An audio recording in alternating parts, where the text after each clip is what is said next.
she challenged me and said, why don't you allow us to work longer on our busiest days so we can fit more people in with days we know they're busy? And why don't you give us, let's have an option of having a Saturday off every other week? And we get more family time, get this. And I was like, whoa. It was born from fear. I didn't want to lose any more team. They came to me with the suggestion. I didn't go to them with the suggestion, but then I had to react and kind of find where's the balance. You know, there's got to be a balance on both sides, right? I'm Stephen GUNNIP, salon marketing consultant, serial entrepreneur, and founder. In this series, I sit down with successful salon owners. If you don't have structure, you don't have a good team, you don't have a business. Honestly, you'll be stuck behind the chair doing 10 clients a day on your own. Salon professionals. There's a lot of dogma in our industry, right?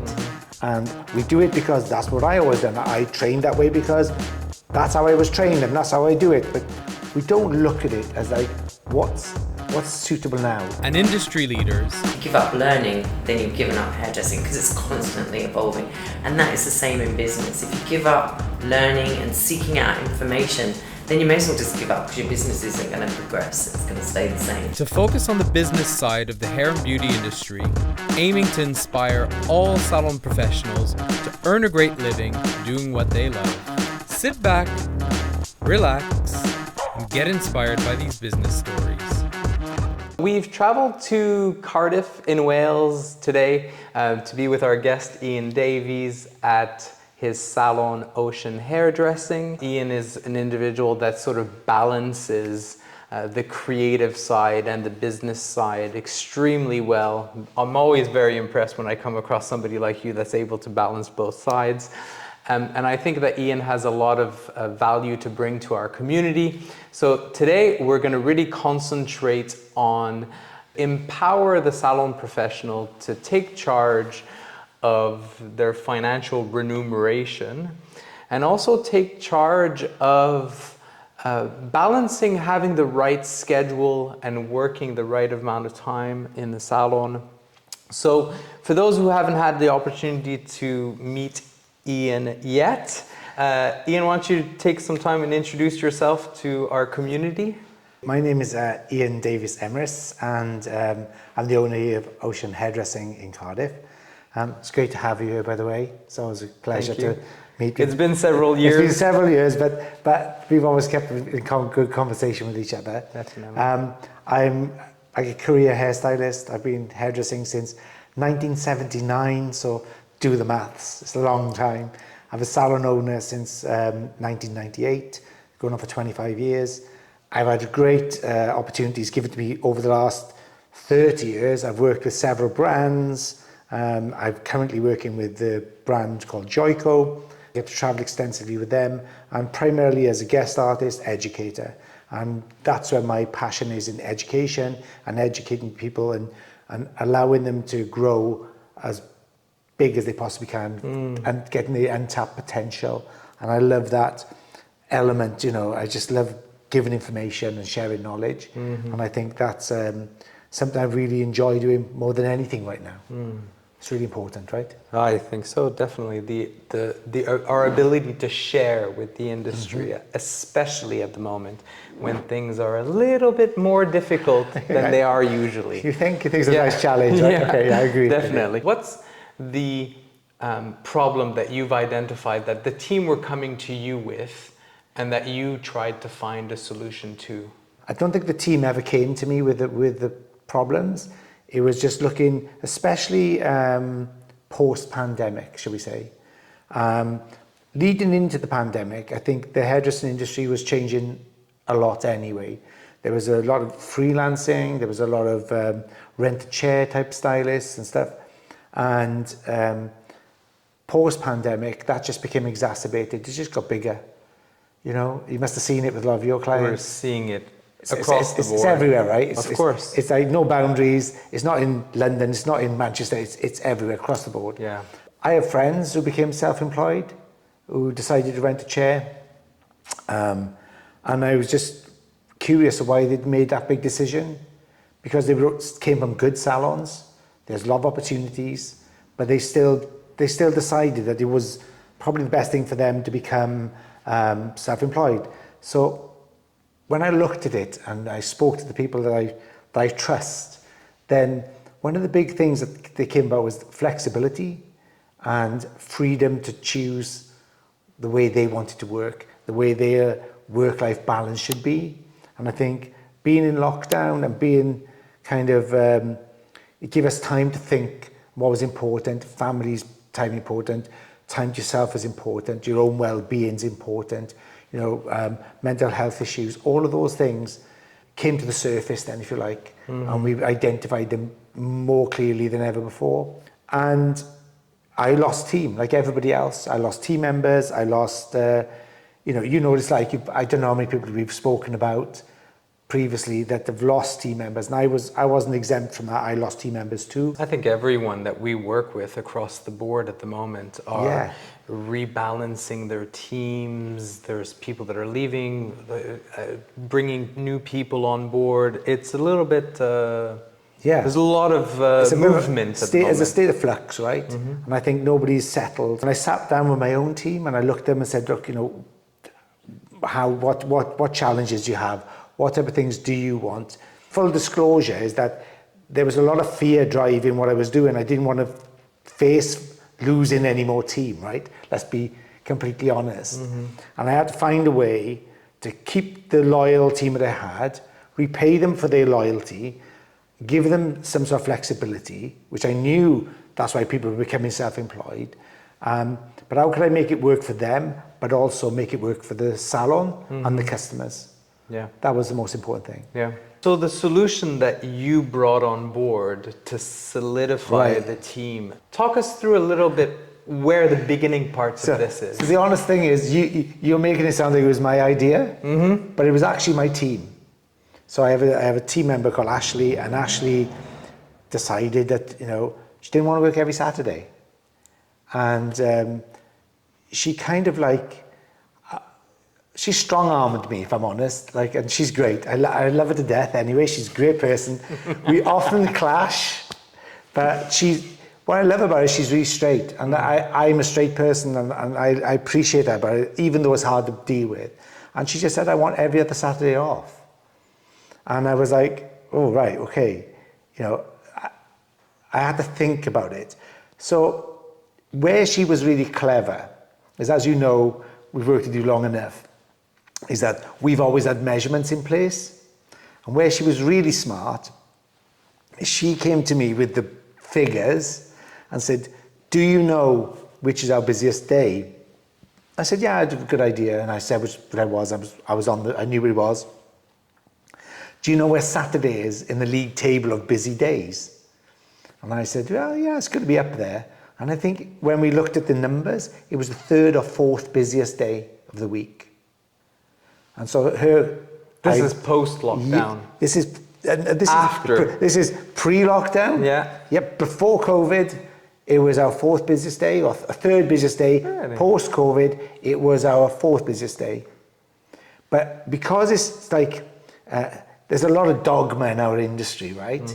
And we do it because that's what I always done. I trained that way because that's how I was trained and that's how I do it. But we don't look at it as like, what's suitable now? What's going to really work for the times, for the business, for the customers? They're always changing and evolving. And sometimes we just get trapped in this dogma of not changing. And so she challenged me and said, why don't you allow us to work longer on our busiest days so we can fit more people in with days we know they're busy? And why don't you give us, like, let's have an option of having a Saturday off every other week? And we get more family time, we get this. And I was like, whoa. She's just put it in black and white under my nose. And now brought the numbers in front of you. Brought the numbers, put them in front of me. So, like, how'd you get out of that? So it was like, all right, okay, really smart move. And that was the most, I can't tell you how proud I was at that moment. I think this is phenomenal. You know? If you could have one person like that in every salon running the financial structures like this, and understanding the financial structures like this, would be phenomenal. So it was like I created a monster, right? So she understood all of the the nuances of what we wanted, and she then set me a challenge. So I said, okay, you've always spoke about this, you've always spoke about, I've always wanted the team to have flexibility, I've always wanted to empower them. That's always been my management style, is to empower the team, to grow them, to watch them go on to successes, whatever that is. When she did that, it was a really proud moment for me, because she understood it, she used it in the right way, and she really challenged my perception and snapped me out of my dogmatic thinking, really. And I think that was a big change. And so we decided to give it a go for 12 weeks. They were going to work a 4-day week, right? Massive challenge, 4-day week, alternate weekends. And we were going to do that for 12 weeks. Because we wanted to see one full rotation of customers that we knew, and to see how it affected the business. Because at the end of the day, the whole thing came down to... is your visit frequency, or was it just a quarter? No, actually, our visit frequency was greater than that. But at the time, it was 14.2 weeks. We, again, this work in progress. We were bringing those type of things down. We're reacting to where the market is now. We're looking at doing more with the customers we have, rather than chasing new customers so much. We still want new customers, but we're managing our own customer base much more smartly, if you like, a bit more clever. When we broke down those numbers and looked at the frequency number, then, I mean, that's a game changer. If we can affect just 25% of each stylist's customers and bring them in frequently, like under 9 weeks. At the moment, it's 14.2, and they can bring them down to 9 weeks. The gains for the salon, the gains for the stylist independently, individually. It's enormous. It's enormous, right? So everybody gains financially, everybody gains for security. But we measure things on a quarterly basis to have a better run at things, to see where we are. I think we're trying to do it over 4 weeks. It's very difficult, and you can keep a 4-week run going, but over 12 weeks, it's much harder to keep those things going. There's always the motivation of implementing a new system. You know they're going to be dead keen on it. Yeah. And as time goes by, so 12 weeks that's exactly is a good what period. Happened. So we did the 12 weeks, and the fear. My thing with fear was that it was born from fear. I didn't want to lose any more team. They came to me with the suggestion. I didn't go to them with the suggestion, but then I had to react and kind of find where's the balance. There's got to be a balance on both sides, right? And so we give it 12 weeks, and actually the numbers went up, which was quite impressive. And at what stage, what did they have to do throughout that period of implementation? Did they have to come to you? Yeah. Did you have to monitor the figures yourself? Did their manager have to do all the work? So they always manage their own figures. They then report it to the manager and to me at the end of every week. The reason we do that is because, like if you had somebody come for a job interview, you know what it's like, right? You ask the stylist to come and get a job interview, they sit down, you ask them, okay, so how much money do you bring into the salon? And they'll always give you their best week, right? It's always like $2,000 or something, and what's the worst? And then you ask them the question, what's the worst week? They'll say, it's about £800. And it's in the middle. It's usually lower the middle, but that's the truth. They'll give you the best Christmas week, and nobody really remembers it. So, but with my team, when they report every week, there's 4 measurements we use. They report all the measurements every week religiously. On a Saturday, my phone lights up with the team, or now a Friday night, not just a Saturday. My phone starts pinging with messages with their readout for the week.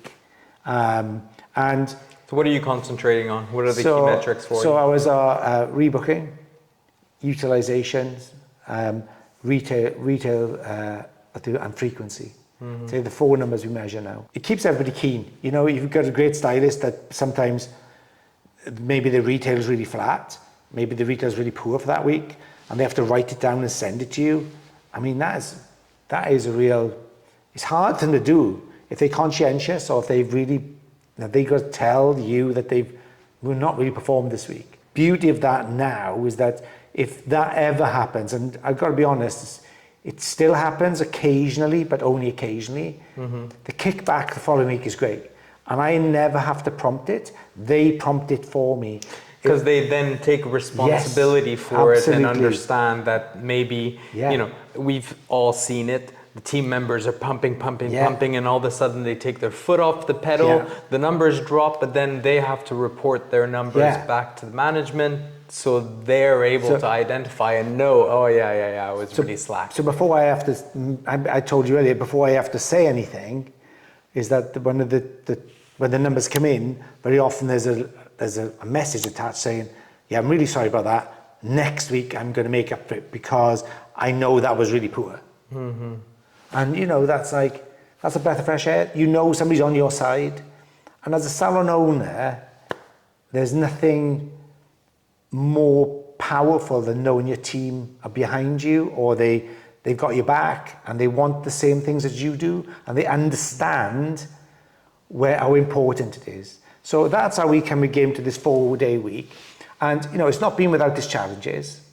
No, that'd be a lie. Because after the 12 weeks was like a honeymoon period, it was great. But then they started to drop off. And then that became an issue. And you know, we had to really think and revisit why that was happening. I think one of the things that you've hit on the head with the new implementation of the structure is it's always a give and take in this industry. Absolutely. Salon owners who ask, don't tend to get all what they want back. No. So, you know, we run something called spa sessions at Savvy Salon Club. That's helps management teams better understand what they need to deliver to their team in order for their team to deliver for them. Yeah. And that's a little bit what you've just hit on the head with this new structure, is you're giving exactly what your team have asked you for, and in return the team are delivering for the business which you are the leader of. That's perfect. But we talked earlier on when we were just chatting before we'd set up, was that about consequences, right? Mm-hmm. So my job is to try and find out how to empower my team, how to give them what they want, how to make sure it's a two-way street and we have balance. But also, they have to be accountable. Mm-hmm. So, like I said, this 4-day week with alternate weekends, it hasn't been like a seamless transition. There's been, after 12 weeks, like I said, it was really great, but then it kind of dropped off. And then we've kind of had to sit down and find out what was working or what wasn't working, and then we kind of had to reset. And the only way we could reset was to open it to the team, show them the figures, the same thing they used against me, to then turn it back on them and make them accountable for their kind of what they wanted. Mm-hmm. And this honeymoon period, this is the results that have come out of it. Yeah. Now, these are the results. Yeah. If this continues, we have to change. There is no business. Yeah, we are. Well, it's not there's no business, but we have to change. Well, there's no commercial. There's no commerciality in the business. So you need to have. It has to be sustainable. Of course. And it has to be sustainable. So it had gone too far to what the team were getting, and the salon wasn't getting I wasn't getting what I wanted, and then. But that's the same in all relationships, of course. Right? Whether it's business, personal, it has to be a give and take. If it's just give all the time, eventually that relationship breaks down. And I think that I've been a bit of a hard ass, right? And I want things done this way, and like I said, driven by dogma really. I want this, I want that. But one of the things that's happened as a subplot to this is that since I've been kind of listening to the team more, my relationship with the team is better. They trust me more. Mm-hmm. And they respond to my needs much more positively than they would have previously. But I also respond to their needs much more positively. And I won't name any names, but one of my team had a real issue recently, a personal issue. And during her one-to-ones, we do we set their one-to-ones in the quarter, and we follow them up every 4 weeks. And when I say I follow them up, it's literally a light-hearted conversation over a cup of tea, or something. Mm-hmm. Just take them out the salon to a coffee shop and just check in. It's like a check-in really, rather than, and just find out where we are. If there's any issues there, we can talk about them. usually they know where they are anyway, but it's just like seeing where we can help or just giving them a pat on the back. But in this, recognizing their successes or being there as a mentor to help solve. And so they're the things we do every 4 weeks. And also now we can show them the trends. I can show them the trend over the upward trend. And, you know, so far I've only ever, in this new period, I've only ever given really positive feedback. So that's been really good. But in this particular person's one-to-one, she kind of was like, she was off it. She was like not engagement. And like I knew there was an issue. And I said, well, what's the issue? And she told me the issue was a personal thing. It was one I would never dream she would share with me. And I was like, okay. And I really felt very responsible at that point for her. And we dealt with it. I literally put away the file, said, right, we're not going to deal with that at all. Let's go through this. We spoke for quite a while. I offered advice as best way I could. You know, it was the change in our relationship has been profound since then. Like we have like become real buddies, and I know that this person has my back, and she knows for definite I've got hers. Had we not had this experience beforehand, even though I was quite open, and even though I was quite, you know, always wanting the best for my team, always wanted them to grow and be successful, I don't think they really bought into it or believed it as much as they do now. And I've given them the freedom and the trust, and they know that it's taken a big deal for me to open up and say, okay, let's do this. I'm going to trust you. And then this happens, this personal thing happens, and kind of like the trust has gone up another level. I trust them, they trust me more. And so it's been profound. It's not just been about business. I think when I first came into this industry in this country, all salon owners' cards were very close to their chest. Right. All the time. Yeah. No, nothing was shared. Now, more and more the salon owners are implementing, the ones that are being savvy about their business, the ones that are understanding their numbers and driving their business based on their business numbers, and allowing their leadership to be sort of course, there's always going to be a creative aspect to this business. There's always going to be the creative support. But those leaders like you that are able to empower their salon professionals to know that they can earn a good living, that they can earn some great commissions, have the lifestyle that they want, have the right balance in their life. This is the kind of thing I feel is going to be attracting the next generation into this industry. Because there's been a little bit of a, you know, with the next generation, where are they coming from? Because it's impossible to show that leadership. There's so many salons that aren't able to let their teams be financially free or have at least the lifestyle that they desire from doing what they love every day. And this is what our channel and our collaboration, I hope, is going to have a small impact to help salon owners implement things like what you're doing at the moment to empower the industry. Yeah. If you don't empower the individual, if you don't really give them trust, if you don't allow them to grow, if you say, I want you to grow, but I only want you to grow this way because I dictate it, you have to trust them. It's their choices. You have to trust them with their choices. You have to, like anything else, you have to educate them what the needs are and what the bottom line is, and then let them make their own decisions about how they get there, with guidance, with help, mentoring, coaching, whatever you want to call it. But actually allowing them to be the architects of their own futures. And I think that is so key to where the industry is. And you struck on a really good point, that at the moment, you know, there's very few people, I mean, anybody that I know in the industry, I know a lot of people who are struggling for assistants, new apprentices, and it's unreal, to be honest. I've never known it as it is. I think this year at school leaver time, I had one CV handed in, which is like unheard of. Luckily it was a really good one. Yeah, but, good. but it's kind of, there's a new generation of people that the society now is kind of, there's a change. Some people, I hate the thing snowflake thing, but maybe young people aren't quite as resilient. Maybe it's not they're quite not resilient, just their needs are different.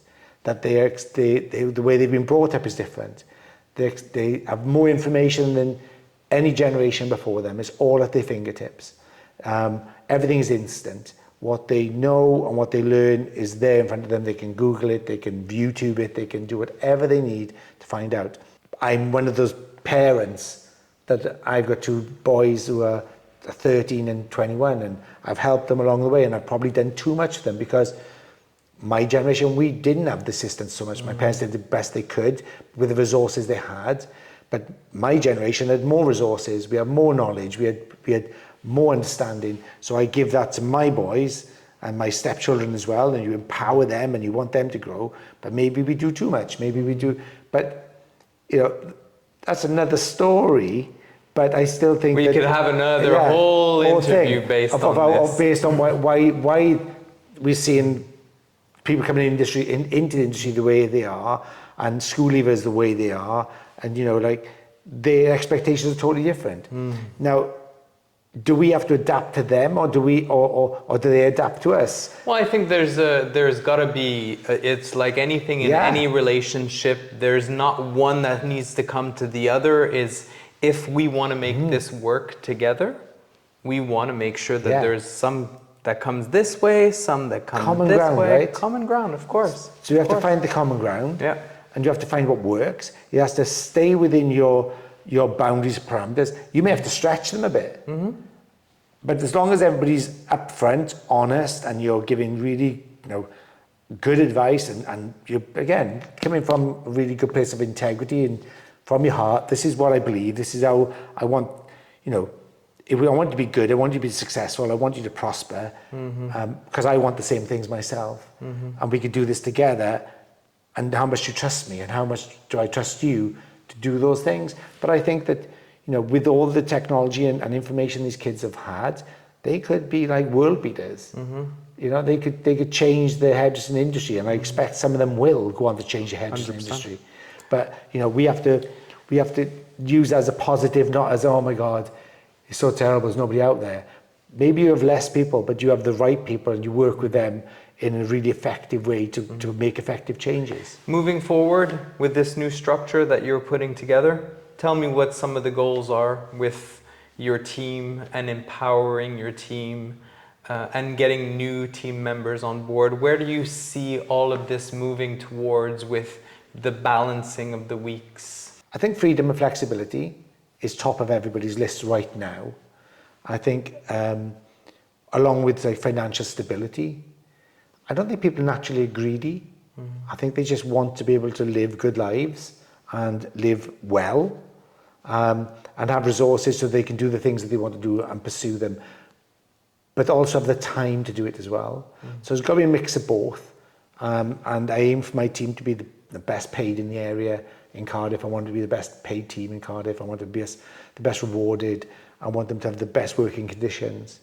And I've always adopted that kind of, I want that for my team. I want the next level kind of employment then. So it's they have a freedom. It's almost like them being self-employed, but have all the benefits of being employed. This is the absolute best recruitment machine. Yeah. Is everybody in your salon, getting a new mortgage, getting the things that they want, setting their own goals, and being able to share with the people that they know around them that they're financially benefiting from everything that's going on. Yeah. So a big congratulations. Thank you very Ian. much. I think it's absolutely phenomenal for our community. If anybody would love to delve into this topic with you, what's the best way for them to get in contact with you? I think I'm on all the socials. I'm on Instagram. It's Ian D.E. Joico. Yeah. Ian, I spell Ian differently. It's Yeah. Ijan. Yeah. So it's Ian. Well, we'll put those descriptions. They can jump on my YouTube channel, the Mindful Hairdresser. Yeah, Mindful Hairdresser. So, and they could reach out to Salon, or just, you know, they could send me an email, or just on any of the platforms, Twitter, whatever. Find me, send me a DM. I don't think I've not responded yet to anybody who's asked a question. Yeah. There's not many, mind, but I'll always try to respond as best I can and offer advice, and I'm always open to anybody asking anything, really. That's great. So. Well, if we've touched on anything that you're also experiencing in your salon, we'd love to hear about it by leaving a comment down below. We'd love to hear some suggestions also on future topics that you guys would love us to touch on. So for now, thank you very much for tuning in. We'd obviously love for you to subscribe and like this video, and thank you so much. You've got to listen. What is it that they want? Are you... This corporate theme that we give one thing, just go for it. Nobody gives a shit, if we're honest. Dead in the water. Like, how can I help you make you better? I want to know.